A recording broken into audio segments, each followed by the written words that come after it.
Degree Celsius तक, जैसे पानी बॉईल होता है ना, उससे थोड़ा सा कम टेम्परेचर होता है 80 डिग्री सेल्सियस तक। उतना तेज गर्म लेके एक ग्लास लेकर उसमें नींबू थोड़ा सा रस डाल लेना है और उसको आपने सिप सिप करके पीना है। ये जब हॉट वाटर थेरेपी आप कर रहे होते हैं, lower leg hot water therapy, इससे पहले वाली, इसके साथ भी ले सकते हैं। और इसके साथ साथ 200 ml पानी लेकर, जैसे पिचकू बॉटल्स होती है ना हमारी, उसमें ये पानी लेकर इसमें नमक डाल लेना है। सेंधा नमक डाल लिया हल्का गुनगुने गर्म पानी में, एक तरफ से पानी डाला नाक में, दूसरी तरफ से इसको बाहर निकालना है। इजी स्टेप है। एज अ डेमो आप हमारे नेचुरोपैथी स्टाफ से भी पूछ सकते हैं, गौरव जी से भी पूछ सकते हैं। ये सारे स्टेप्स आपने करने हैं जब भी आपको बुखार आए। इसके अलावा फास्टिंग, कुछ नहीं खाना है, सिर्फ कोकोनट वाटर या फिर जो भी आपके पास लिक्विड्स रहते हैं, अल्कलाइन वाटर रहते हैं, सिर्फ उसको पीना है। बुखार इससे सबसाइड हो जाता है। जब हम हॉट वाटर थेरेपी करते हैं या ये lower leg hot water therapy करते हैं बुखार में, तो क्या होता है, पसीना आता है। जैसे बड़े बुजुर्ग कहते थे कि बुखार है, कोई बात नहीं, लेट जाओ, कंबल ले लो, पसीना ले लो, बुखार ठीक हो जाएगा। तो एक्चुअल में वो काम करती हैं चीजें।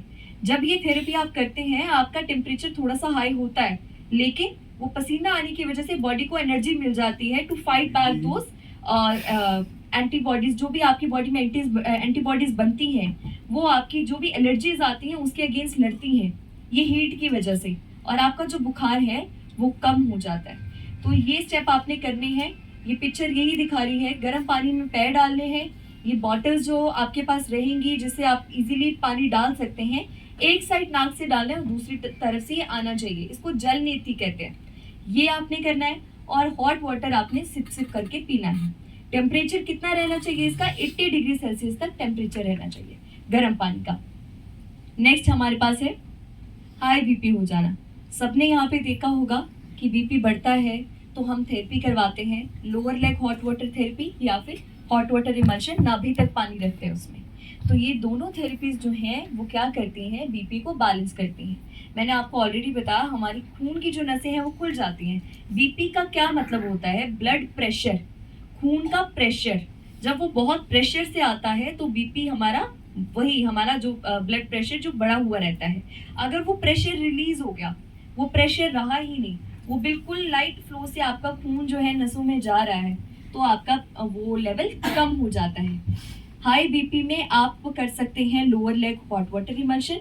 हॉट वाटर इमल्शन जो प्रॉपर आपको बता दिया है कि नाभि तक पानी रहना चाहिए।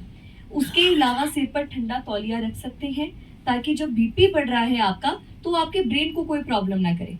जब भी बीपी बढ़ता है तो वो एकदम से फ्लो में आपके हार्ट के ब्रेन के सेल्स को भी डैमेज करता है। तो इसीलिए आपका जब भी बीपी बढ़े तो माथा ठंडा रहना चाहिए, उस पर आप ठंडा तौलिया या ऐसा कोई चीज रख सकते हैं। 4 से 5 बेल पत्र काली मिर्च डालकर उसको खा लेना है, या फिर आधा कप लौकी का जूस ले लेना है।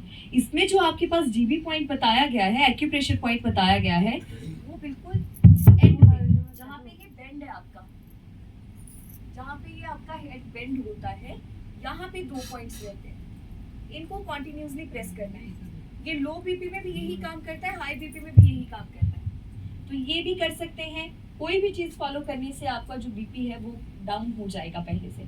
आगे जो पॉइंट है लो बीपी। हाई बीपी में हमने देख लिया क्या करना है। लो बीपी में बेसिकली वैसे हम सब जानते ही हैं क्या करते हैं, वो नमक और नींबू घोल के ले लेते हैं।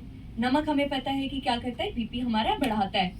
हेड डाउन टिल्ट, यहाँ सबको हेड डाउन टिल्ट एडवाइस किया गया होगा जो जो कर पा रही हैं।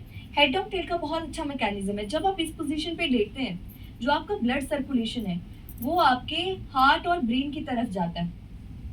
आपका जब खड़े हैं, आपका मोस्टली जो ब्लड है वो पैरों की तरफ रहता है। जब आप इस पोजीशन पे लेट जाते हैं तो आपका पैरों की तरफ से वो हार्ट और ब्रेन की तरफ ब्लड आता है।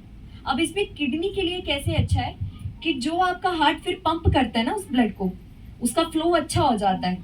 वो अपने ऑर्गन्स को जब ब्लड पंप करता है तो सबसे क्लोज जो हार्ट के ऑर्गन रहता है वो किडनी होती है।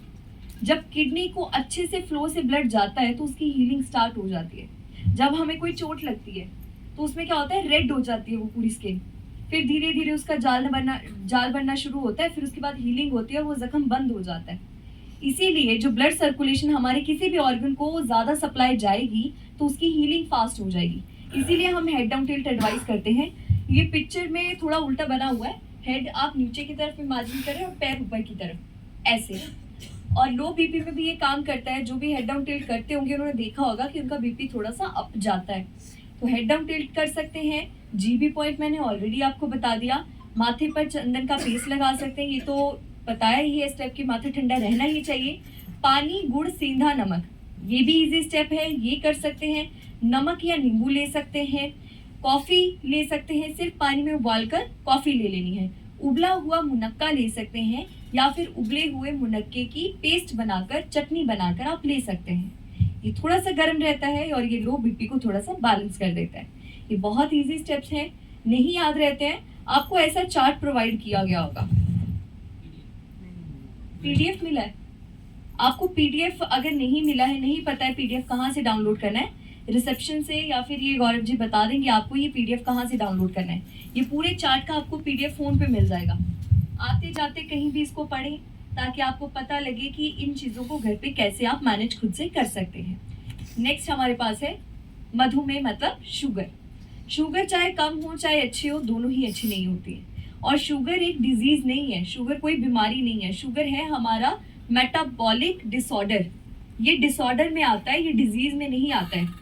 और ये डिसऑर्डर क्या होता है कि हमने जब अपनी बॉडी को अच्छे से ट्रीट नहीं किया तो हमें कोई प्रॉब्लम होगी।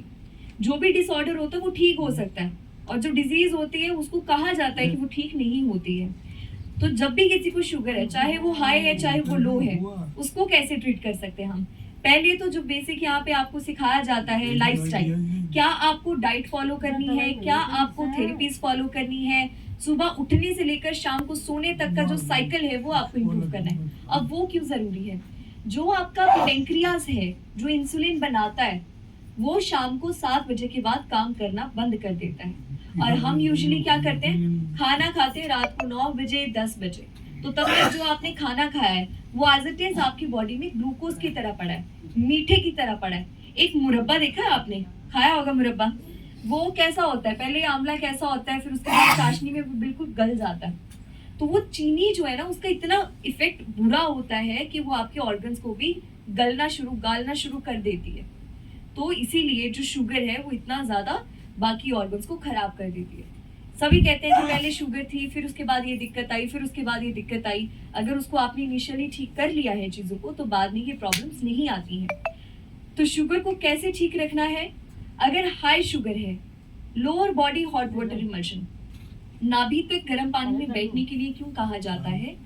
जब हम मेहनत करते हैं, भाग दौड़ वाला काम करते हैं, पसीना आता है, या lower leg hot water emulsion या फिर lower body hot water emulsion करते हैं, तो पसीना आता है।